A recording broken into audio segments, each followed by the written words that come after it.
J'ai la conviction toujours plus profonde que l'Église a besoin d'un retour à la prédication de la croix, que Paul faisait retentir aux oreilles des Corinthiens. L'ennemi s'attaque aux assises même de notre foi, et le combat se livre jusqu'aux portes du sanctuaire. Le cri de guerre du camp adverse, le cri de guerre des multitudes qu'il rassemble sous sa bannière, c'est plus de quoi. Les enfants de Dieu, laissant ceux qui les divisent, ne s'uniront-ils pas, eux aussi, pour faire face à l'ennemi? Et quel drapeau dresserait-il en signe de ralliement, sinon la croix?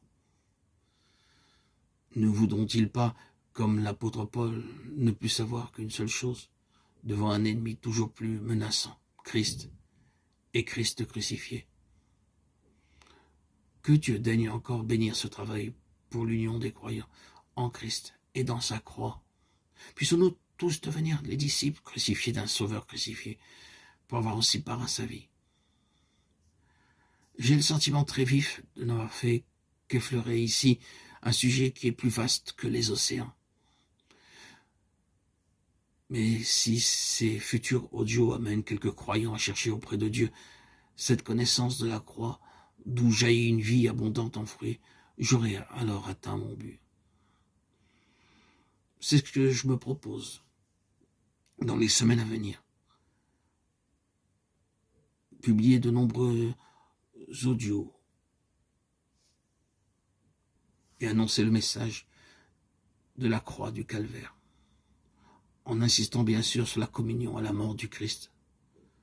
Je n'ai voulu suggérer en aucune façon que nous puissions d'aucune manière participer à son œuvre expiatoire. Prêcher la croix, cela est relativement facile.